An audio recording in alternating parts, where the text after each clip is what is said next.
Hey guys, welcome back to Black, White, and the Grays. Come on to the garden. Crazy goose. It is late. No, it's not. It is mid-September and this goose is driving me crazy. It's mid-September. The garden has, like, last night and the night before. Ooh, I better close this gate. Don't you think about it, chicken. There's a lot of poultry noise, but welcome back to the channel. I am Kylie, and yeah, this is our small farm located in Central Oregon. We are garden zone 3 with a frost risk all year round. So we're a lot different than a lot of climates. I have had trouble finding anybody who has our same type of struggles because we still get heat. We're not a typical area where if we're colder we don't get heat. We still get pretty hot, and this summer was like our hottest summer ever. Lots of days in the 90s, lots of days in the hundreds, lots and lots and lots. And our norm is like in the 80s, which I used to think that was really hot. Never again will I complain about the 80s. Never again. Gotta get some stuff done in this garden. I've been working on it it's kind of like a hot mess. We had some hard freezes, and so the sunflowers are looking a little sad. I've actually been taking a bunch out and feeding them to the animals. I had a whole video where I was talking to you about sunflowers, and the animals and all the things, and the whole file was corrupt. So that was a waste of time. But these sunflowers, even though we get frost, they handle a ton. So it's mid-September. Obviously you can tell they're not doing the greatest, but I'm saving the seeds. And what I'm not saving for myself, I'm actually going to our chickens, or this year I'm leaving a ton for the winter for the birds in the market garden. This is our family garden. This is where, it's like my sanctuary garden. Over there is really that's our market garden. So we have 2 main growing areas, and that is a 14,000 square foot market garden, and we have a half in ground greenhouse over there as well. That's 300 square feet. I got back on Tuesday, it's Friday, and got our high tunnel, and it is over there, and we're gonna have a big family work day and get it up. We also have a handyman who's gonna help get it up. He has agreed to be on the YouTubes, and yeah, I think he's just a wealth of knowledge, and he always says he's a jack of all trades, which he totally is, but the rest of that saying is jack of all trades, masters of none, and I don't like that because this man is creative. And he's helped us. He helped us with the greenhouse tray, and I started it. He dug the hole for it. We started it with our family, and then a big windstorm came, dilapidated it, and then our handyman put it up in a day, and then we just hired him to finish it out. And he is creative, and I mean, like, he will try anything and come up with anything for us not to have to go to the hardware store. Yeah, he recycles a lot of stuff, and so he's gonna help us put up the high tunnel. He's gonna figure it out. He's never done one of these, but it doesn't matter. So we agreed with him that it was going to be jack of all trades, masters of some. Because he's a master of some, and what he's not a master at, he figures it out. Brought some things in here because I have some poppies that are ready to go, and I wanted to show you guys how to save some of these poppy seeds. And sunflower seeds are pretty self-explanatory, but I never want to assume that you know, because I remember when I started gardening, and it was like you felt stupid for asking these questions because you're like, oh, I should know this. So you just end up Googling it. But here, I don't want you to feel that way because I felt that way. Oh, Murtaugh. Hi, sweet boy. He's like, look, I'm here. This is Murtaugh Fitzgibbons. He's got a grubby hit. You been digging in the ground? We have 4 cats, but 3 of them are very sociable and like to be on, well, 2 like to be on the YouTubes. 1 is scared of the microphone. But this is Murtaugh Fitzgibbons. We also have Jamie Fraser. He is an orange little, they're not so much kittens anymore, but they are still kittens. And they're always around, Murtaugh especially. So I need to plant some herbs today. I need to save seeds. I wanted to talk to you about sunflowers because they're freaking awesome. And if you live in a harsh climate, I mean, even if you don't, you can grow them, but I always assumed that sunflowers were only good for really warm, sunny places. Well, we get 300 days of sun. Sun is not a problem here, which is awesome for our solar. These sunflowers can withstand a heck of a lot. The frosts in the summer here don't phase them, which is why we use them primarily for a cut flower farm. He needs some attention. So he's just going to be here.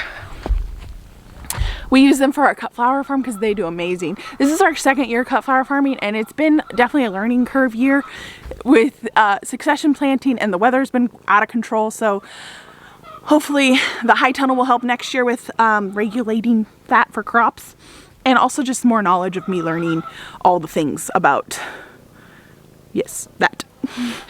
We do sell vegetables. We have a little farm stand. This is our first year. We did sell some bouquets last year. That was a major learning curve. It's like every year I'm learning. We're starting from nothing. I'm learning. I haven't done any classes. I read a lot of books. I watch YouTube. I do course, like find whatever knowledge I can find on blogs and stuff. And I don't know if I'll ever get to the point where I'm paying for courses. Never say never. But passion of mine is this homestead and learning and growing it. These sunflowers, back to that. I'll circle back around to my topic that I'm talking about. They are amazing. Sunflowers do great things for your soil. In Ukraine, when Chernobyl happened, after all of that went down with all the radiation spills and explosions, they used sunflowers. And I think they still use sunflowers to this day to go, and the sunflowers actually filter out radiation. So they're like a miracle plant. Not only for that, but for me, because they can handle all the frost and freezes in the summer and still look gorgeous. It's always about September. This year in August, we had some winter's coming, and it's coming early, man. She is fast on our heels. Everything is changing early. The trees are changing early. The frost is getting a little frostier earlier. And it's coming. It's like a lot of people have been saying this in the Pacific Northwest. I don't know if it is where you are in the world, but winter is coming, and she's coming soon. We actually have snow in the forecast for Saturday night. Snow. So there's that.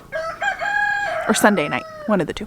But these sunflowers, I did plant some pro cuts up at the front because we've had some chickens that were menacing in my garden. Finally got that taken care of. I just had to like block my gate off because it was little, not baby chicks, but like teenage chickens that they were able to slip right under my crack of the gate, which is only like 3 inches. So we were able to block them off, and plus they grew bigger, so that helped. Clipped wings, and now things are growing again. That shocked me the most about sunflowers is that my volunteers obviously do the best, but they also are planted in the fall. It started when we had chickens. It started when we had chickens in here and prepped the soil, and I gave them black oiled sunflower seeds, part of their winter feed. That's just what we do to help increase protein and keep them warm. And so we give them whole black oiled sunflower seeds. Well, those sunflower seeds were all over this garden. I had to weed a bunch, which I didn't do too much this year. They were everywhere, and they volunteered from the fall. So then I've strategically planted in the fall. It's a risk. You just never know. I put the seeds in and I mulch the crap out of them. Or like I am right now, the seeds are just going to end up everywhere because that is what it is. You can transplant them. I did an experiment with that, which makes sense because cut flower farmers transplant theirs. I did it with the big ones. So whenever they were popping up in the pathway and I didn't want them to, I transplanted them over to the sooner you do it, the better though. Lesson learned. I did it when they were like 3 feet tall. They were stunted. They eventually bloomed and caught up, but it transplant shock, you know? I gotta get my baggie. So sunflowers, they like frost. They like all the things here. I love them because of it, and they're just gorgeous. And also, they're great for, if you get the right variety, you can eat them. Animals can use them. Well, it's amazing. So I'm gonna pop you in here. Pop you, because I got poppies. I got poppies to show you. All right, so you're gonna need to get close so you can hear this.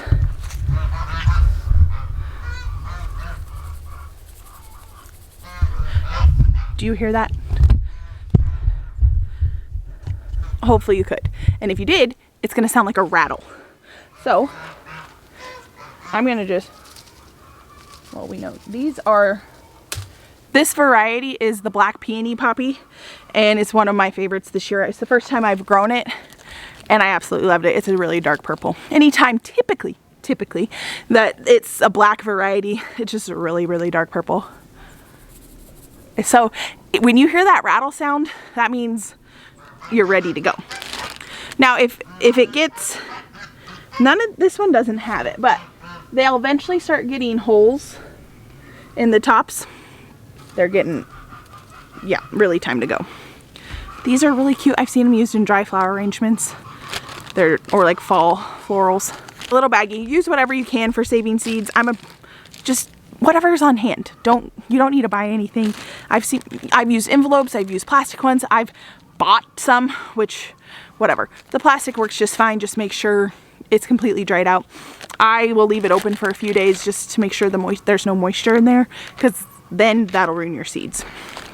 I still have a bunch of seeds from my poppies last year, and my favorite thing to do with them is put them in, like, make them really cute, and I add them to a Christmas present. And people who know me and know my garden know my poppies, so it's always a treat to hand out because it feels really special. It's a lot of work that goes into this, like to save the seeds, to plant them, to grow them, to save the seeds is extremely special when a gardener gives you seeds from their own garden because they took the care. Not a lot of people take the care and save their seeds. So I like to save them, and it's also a free-ish gift for Christmas and also super extremely special. You can give them a whole bunch or a little bit. A little goes a long ways though. So I'm gonna just clip this open. And so you can see this. Hello. Shake it open. So here's the inside of a poppy. I always like to see things like this. There's still some in there. All right, this compost, whatever you want to do. All right. Oh yeah. So you can totally see. Look at me in there. I hope you can. Sorry if you can't. But if you've ever gotten poppies, you know that their seeds are like tiny. They're like a grain of sand.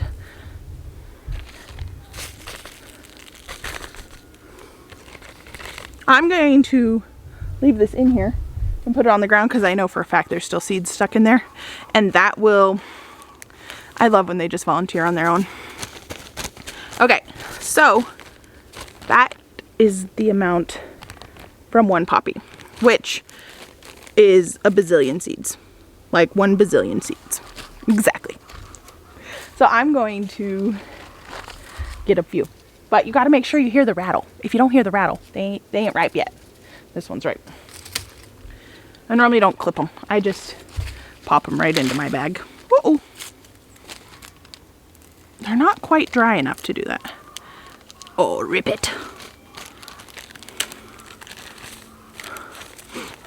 You can do, if you're really profesh, you could put them in individual baggies and know what variety you have. I like to mix them up.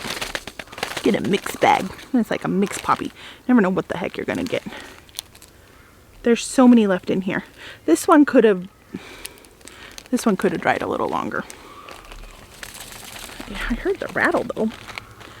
We have a big rain coming in this weekend, which is gonna be really awesome for my fall crops. All right, I'll come back to this. That's quite a bit though. 2 poppies, which the first, and then I just chuck the pod into a spot I want poppies for next year. That's the plan, guys. I'm planting some fall herbs, which also can be spring herbs, which also, if you're in the shade, typically in a zone 3, this summer, not so much. You can plant these. There are all cold loving crops. I have some planted right behind me, in theory. Okay, so I have dill.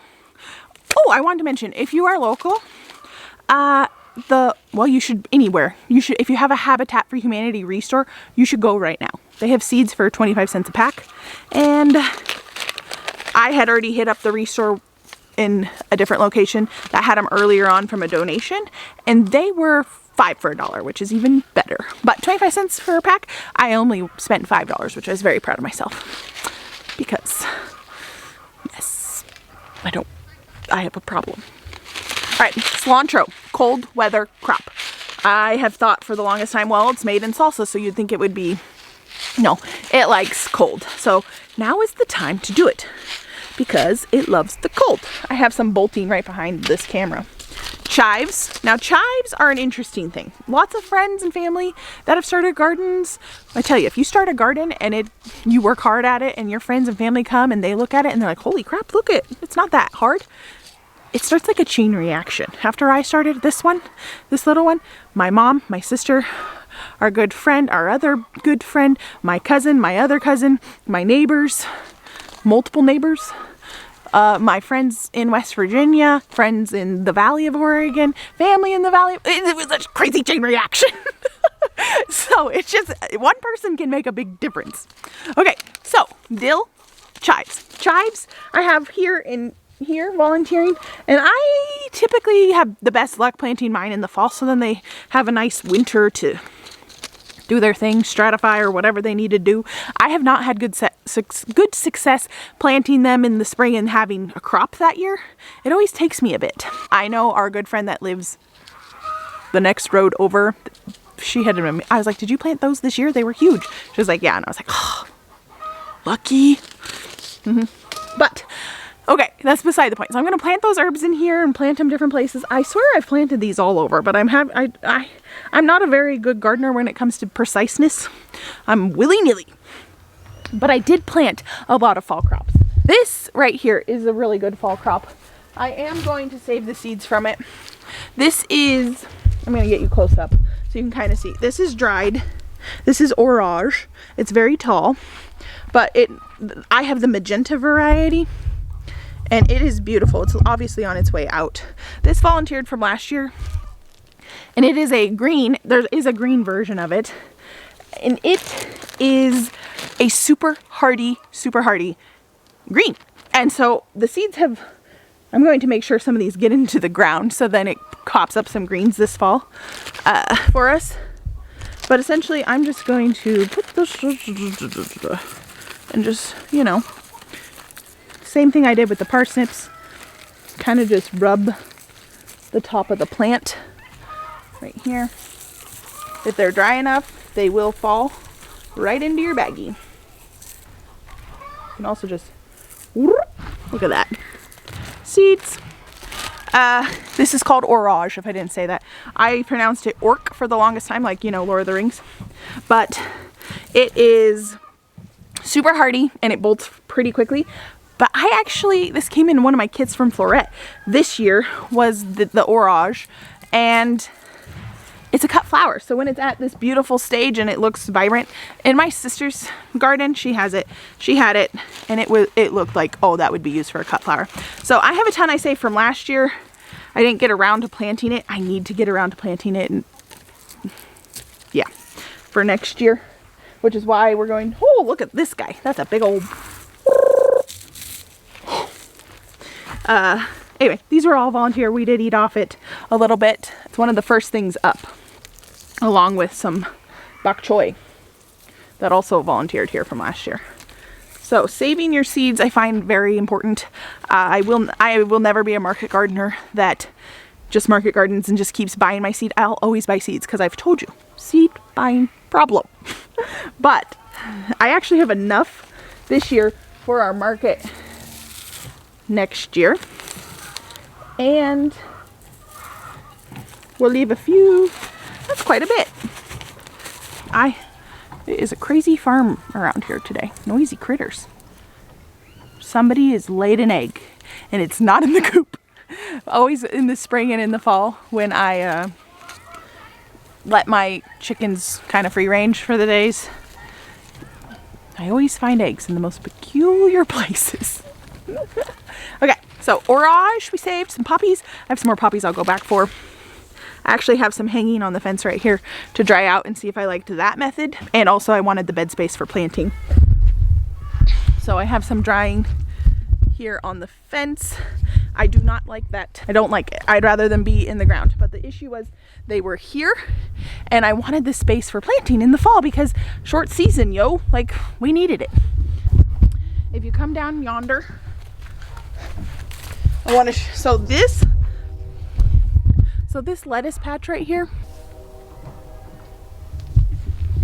I planted that several months ago, but it was stunted because a bazillion sunflowers that were right here, and they were keeping the lettuce from getting light and all the things, probably stealing all the water. A ton of mustard and arugula came up, but I actually planted some more lettuce right here in this bed. I did a muslin mix and a butterhead and one more, which a Paris Island, maybe a romaine. So yeah, so I replanted those next to my faba beans, which are getting pretty ripe. I got a bunch of kale planted. I replanted Parisian market carrots over here in the back. It's the same story. I had a few coming up. Sunflowers were completely shading them. They got zero sunlight. So I'm hoping everything does better. Replanted Swiss chard, replanted rutabagas, which I don't know if we'll have enough time for those. It's kind of a risk. I have a bunch coming up. So here is a rutabaga mixed in with some kale. Can you see it? Yeah, that's a rutabaga. Look, notice the leaves. They definitely are like more like collard greens. Whereas here's a bunch of turnips. These are the purple top turnips. They're in here, multi-sown. Like, their leaves are prickly. You can still use them like you would collard greens, but they're not as, I don't know, the texture kind of weirds me out on my tongue. But I have a ton of kale still. Oh, and over here I did the parsnips. This is where I've been saving my seeds from parsnips, and they're just everywhere. I don't know, they should grow, I would hope. I have a massive baggie I saved of those. I've been giving them, I gave some to my sister. It's been amazing. Replanted some Swiss chard up there. And hello, Olaf. Over in this corner is where I did the Parisian markets. I planted quite a few of those in hopes of getting a lot. I need to plant my herbs. Yeah. We also have a ton of stuff that's in the market garden. I'll go over that in our next video. But yeah, let's save some sunflower seeds. This guy right here is a pro cut, and it was so beautiful this year. So you essentially just go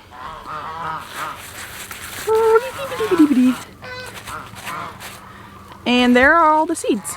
See them all in there? I've saved a ton of pro cuts, so I don't need a ton of these. So I'm going to just cut off a bit.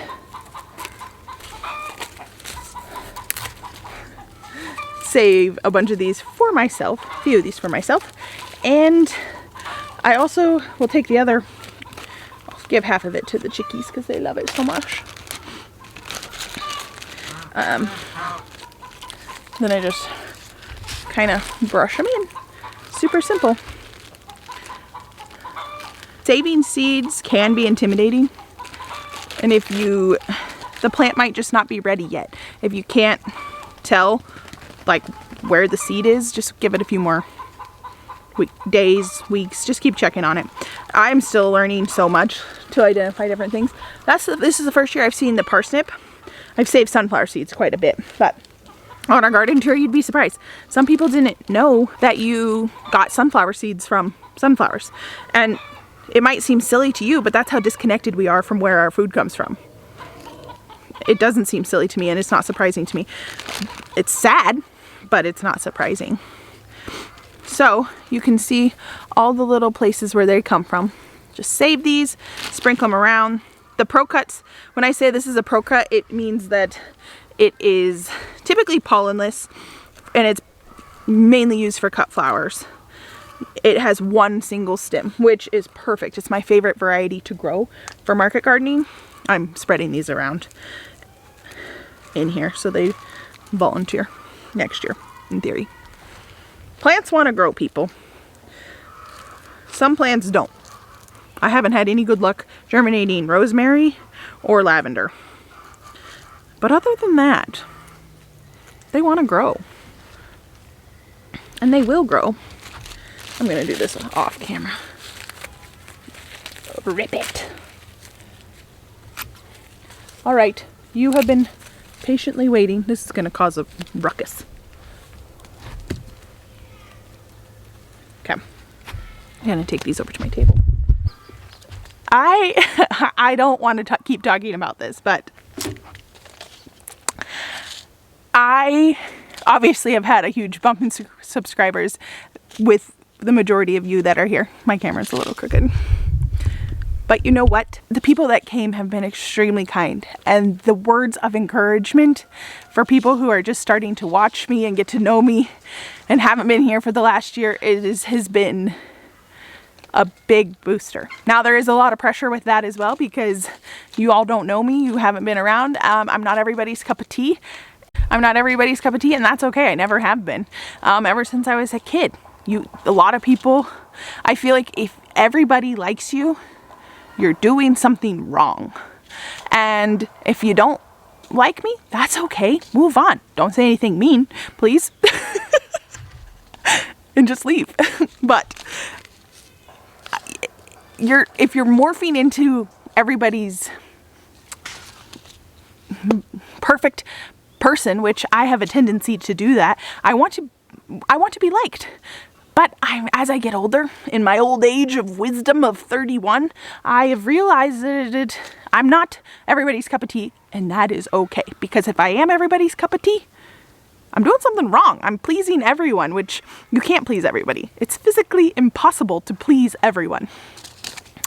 But you guys are so kind. Like, I just got my phone, I have it on Do Not Disturb, but I just saw one of your guys' comments and about you following me and you're crying with me and that you are cheerleading me on. That's what I'm talking about. When the world is a complete crapshoot, there's still good people out there all over the world.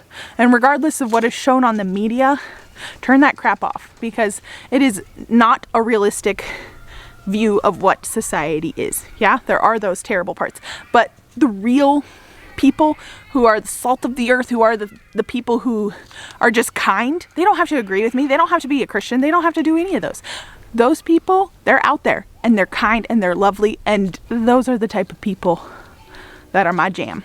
So I don't care what kind of background you have, I don't care who you are. If you have some sort of kindness for humanity, that's all you need. This is a community that I want to be a part of, where they're cheerleading each other, because I have learned, I have so many friends that are completely different with me, and we have nothing in common, but we have the garden, and those have one of my closest friends right now. We couldn't be completely different, but we have the garden, and through the garden, it has brought a massive bond. So, glad you all are here. Glad you're cheerleading me on. And if any of you are out there and are like, well, maybe I should start a YouTube channel, do it. Freaking do it. Why not? Yeah, it's a little intimidating. Yeah, you'll get a nasty comment. Yeah, you'll get thumbs down. Who cares? You're not everybody's cup of tea. So, here's the calendula patch. Most of it is volunteering. Most of it is, yeah. You can tell I've been harvesting, and the seeds I have been saving. Well, actually I haven't been saving these seeds, I've been spreading them wherever I want calendula to grow next year. I'm like, a little over here, a little over there, a little da-da-da. Whatever. I was thinking to myself after, I was like, man, I just probably put thousands of seeds of calendula in this garden. I probably should have put some away. One, to put in the other garden, because you can use calendula as a cut flower, but also, just in case, what if we have like a horrible winter and these actually don't germinate? That could happen. I've been coming out here and I've been picking the daisies, the heads off the daisies, that's what it feels like. But it's just picking the flower heads, drying them, saving them in a big old jar, and gonna make salve. Right now I have been preserving a lot of my food, so I haven't had the time to make stuff like that. But if you have it put away dry, you can still make tinctures and other things like that throughout the fall when you have more time. So let's get some, where am I going to plant these? I think I'm going to plant them over here. I don't love these plaques. They're like, I mean, they're good if it's for water or whatever, you know what I'm saying? But they're not my favorite.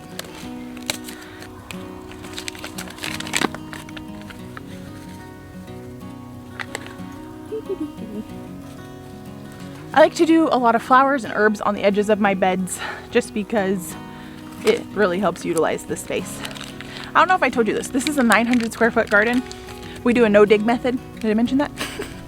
Because we have so many new subscribers, I'm going to link several videos down below that kind of just give you a little intro into us. I'm sure you can find them on your own, but these are some of my favorite videos. Take it or leave it. I'll put them down below. But thank you guys so much for being here. Thank you to the OG crew.